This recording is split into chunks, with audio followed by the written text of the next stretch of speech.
এখানে রিসেন্ট মনে হচ্ছে ধস নেমেছে, তার কারণ এই জায়গাটা ভালো হয়েছিল, বাট আবার দেখছি পাথর পাথরে পুরো ভর্তি হয়ে আছে। রিসেন্ট মনে হয় ধস নেমেছিল, যার জন্য এরকম পরিস্থিতি হয়ে গেছে। বাকি রাস্তা এমনি প্রবলেম নেই, রাস্তা খুবই ভালো হয়েই আছে। পরে আশা করি ফগও আজকে একটু হলেও কম থাকবে, রোদটা অনেকটাই আছে। তিস্তা দেখো শুধু পাতলা ট্রেনের মতো বইছে। যেখানে আমি এর আগের বছর যখন সেপ্টেম্বরে এসেছিলাম তারেভির যাওয়ার জন্য, তখন আমি আসল তিস্তা কি দেখতে হয় সেই সময় দেখে নিয়েছি। তারপরে যে হরপা বানের পরে তিস্তার যে রূপ, সেটা একদম চলে গেছে, রূপটা আর নেই, একদমই হারিয়ে গেছে। এখন পাতলা ট্রেনের মতো বয়ে তিস্তার জল। বর্ষার সময় হয়তো একটু বাড়ে, কিন্তু ওই যে আমি যে সময়ে তিস্তা দেখেছি সেই সময় পুরো গ্রিন কালারের তিস্তাকে দেখেছি। সেই তিস্তাকে সত্যিই খুব মিস করি। হ্যাঁ, তবে সেই হরপা বানের অনেক লোকেরই ক্ষতি হয়েছিল। তিস্তা বাজারে যে সমস্ত বাড়িঘর ছিল নিচের দিকে, সব বাড়িঘরে প্রায় ডুবে গেছে।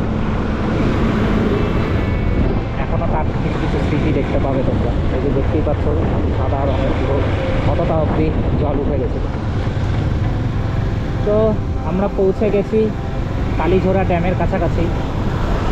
এই যে এটা কালীঝোড়া ড্যাম, আর এইখানেও অবস্থা খুব খারাপ, পাথর পড়ে আছে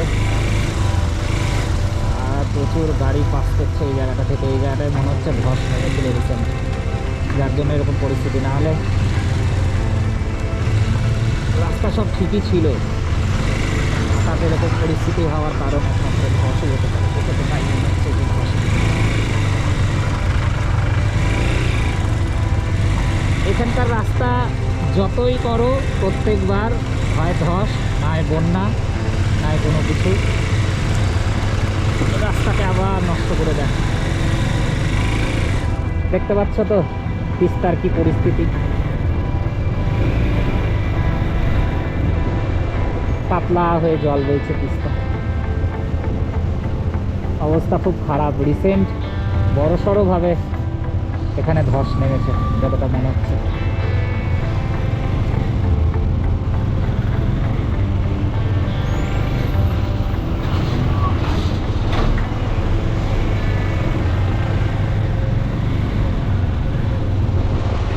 first and second gear, okay, first আর সেকেন্ড গিয়ার এই দুটাতেই চালা।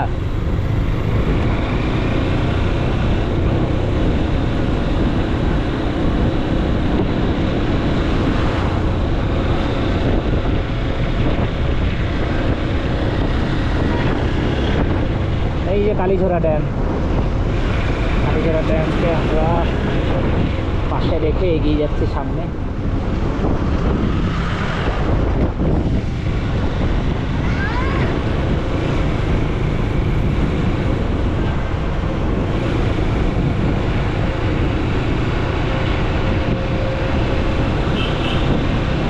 এই যে ব্রিজটা তোমরা দেখতে পাচ্ছ, এই ব্রিজটা অ্যাকচুয়ালি রেল লাইন হচ্ছে। এই ব্রিজটা দিয়ে, এটা দিয়ে আই থিঙ্ক ডিরেক্ট সিকিম অব্দি কোনো রেলওয়ে ট্র্যাক তৈরি হচ্ছে। অনেক দিন থেকেই কাজ চলছে, বাট ডিরেক্ট সিকিম অব্দি কোনো আমাদের ট্রেন নেই। আই থিঙ্ক এটা সিকিমের দিকে ট্রেন নিয়ে যাওয়ারই প্রয়োজন। ইউ অন জিনিস ট্রেন মেনলি 29 রংপুর 47 সিস্টেম 56 মাধ্যম। আমাদের এইখান থেকে একটা রাস্তা আই থিঙ্ক উপরের দিকে যায়, কালীঘোড়া থেকে একটা রাস্তা উপরের দিকে যায় সীতাকুণ্ড। সেই রাস্তায় আই থিঙ্ক আমাদের এখান থেকে নেবে। এই রাস্তাটা ভীষণই সুন্দর, তো সেটা সামনের দিক থেকেই হবে। কালীঝোড়া থেকে এই যে নিচে কালীঝোড়া, এখান থেকে বাঁ হাতে একটা রাস্তা উপরের দিকে উঠে গেছে, তো সেই রাস্তা দিয়েই আমাদেরকে সীতামের দিকে যেতে হবে। এই রাস্তাটা বেশিরভাগই ফাঁকাই থাকে, তবে রাস্তাটা একটু স্টিফ, বাট রাস্তাটা ভীষণ সুন্দর। চারপাশে অনেক গাছ আছে, ভালো লাগে দেখতে রাস্তাটা। আমি একবার এসেছি, মানে আমি দার্জিলিং ঘুরতে এসে অহলদারা হয়ে শিলং হয়ে এই রাস্তা দিয়ে কালীঘোড়া দিয়ে নেমে তারপরে লাটাগুড়ি গেছি। তো রাস্তাটা ভীষণ ভালো, কিন্তু একটু খাড়া রাস্তাটা, কিন্তু দারুণ সুন্দর।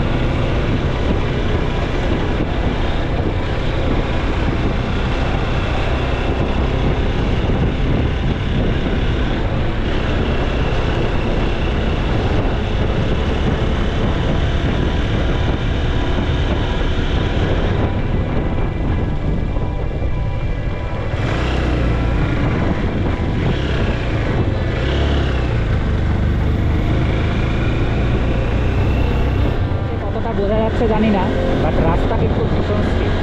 তো এইখানকার রাস্তা সত্যি অনেক ফাঁকা, মানে তুমি যদি দার্জিলিং হয়ে ঘুরে এতটা আসতা তাহলে তোমার সেই তুলনায় অনেকটা ভিড় পেতা, অনেক গাড়ি ঘোড়া পেতা, যেখানে এই রাস্তাটাতে গাড়ি ঘোড়ার পরিমাণ খুবই কম, মানে খুবই কম।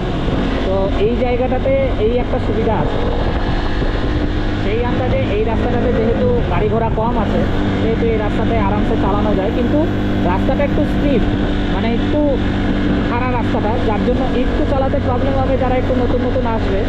যেমন আমার এই ভাই প্রথম এসছে, তো আশা করি প্রবলেম হবে না। ওকে মোটামুটি যেটা যেটা বলার ওকে বলে দিয়েছি, আশা করি ও ঠিকই চালাতে পারবে। রাস্তাগুলো দেখো just awesome, awesome bro, awesome, কোনো কথা হবে না এই রাস্তা। তো কেমন লাগছে এই ধরনের ব্লগগুলো, এই পাহাড়ের এত সুন্দর সুন্দর যে জায়গাগুলো আমি তোমাদেরকে ঘুরে ঘুরে দেখাচ্ছি, তোমরা অবশ্যই কমেন্টে জানাবে কেমন লাগছে। আমি জানি অডিও নিয়ে একটু প্রবলেম আছে, সেটা আমি যত তাড়াতাড়ি সম্ভব সেটা সলভ করে দেওয়ার চেষ্টা করব। বাট তোমরা অবশ্যই সাপোর্ট করো, তোমাদের সাপোর্ট ছাড়া কোনো কিছুই সম্ভব না। সাপোর্টটা দরকার আমার, আর কিছু।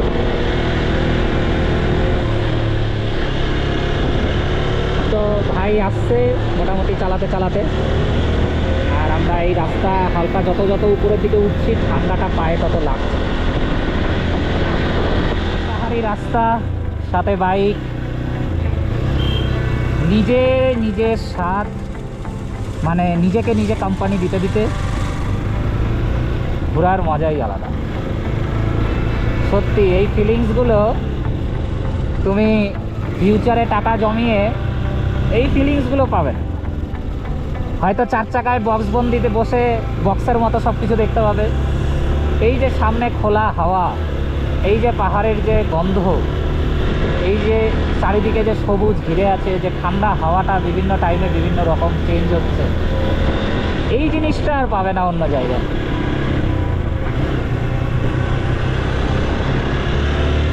আর মনে হচ্ছে কালো মেঘ আমাদের স্বাদ ছাড়বে না। ভদ্রেতেও আমার সাথে সাথে কালো মেঘ ঘুরছিল, এখানেও কালো মেঘ সাথে সাথে ঘুরে বেড়াচ্ছে। আমি যে কী করেছি কালো মেঘের জানি না, আমি কেন জানি না। প্রত্যেকবার দার্জিলিং আসি, কিন্তু আমি দার্জিলিং থেকে কাঞ্চনজঙ্ঘা আর দেখা হলো না। আমার কপালে মনে হয় দার্জিলিং থেকে কাঞ্চনজঙ্ঘা মনে হয় নেই। এতবার 3-4 বার আসা হলো, কিন্তু দার্জিলিং থেকে কোনোবারও দেখতে পাইনি। সিকিম থেকে দেখেছি, টেলিং থেকে দেখেছি, কিন্তু এই দার্জিলিং থেকে যে ভিউটা পাওয়া যায়, যে ফুল রেঞ্জটা পাওয়া যায়, সেইটা মনে হয় আমাদের কপালে আর নেই। আবার দেখো কালো কালো মেঘগুলো সূর্যকে ঢেকে দিচ্ছে। তো পাহাড়ে এই মেঘ আর সূর্যের আলোর আনাগোনা এটা চলতেই থাকে, এই রকমভাবেই চলতে থাকবে। কখনো দেখবে রোদ, কখনো দেখবে মেঘ, কখনো ছায়া, কখনো আলো, এইভাবেই চলতে থাকে। তো মাঝে খুব খারাপ রাস্তা ছিল কিছুটা, তারপরে আবার মোটামুটি ঠিকই ছিল রাস্তা। नहीं हम मालदा से आए। मालदा से 2 जने मालदा, एक आईडी प्रूफ दीजिए, दोनों का ये हो जाएगा। अच्छा अच्छा, 1 मिनट। टिकट दो।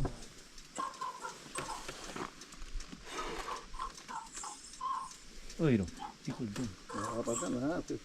মেলা টেলা এখানে মনে হচ্ছে মেলা টেলা ভিতরে।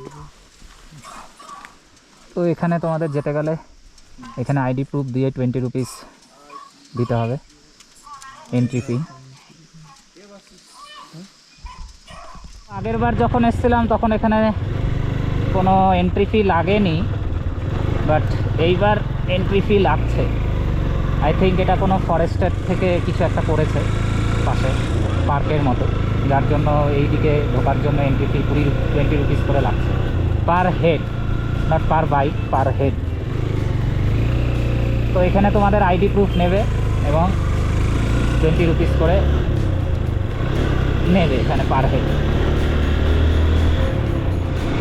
তো এখনও আমাদের যে ওয়াকিং ক্লাউডস হোমস্টে সেটা এখনও প্রায় 7 কিলোমিটার উপরে আছে। ও মাই গড, এটা হচ্ছে লাটপাঞ্চা, শিটং।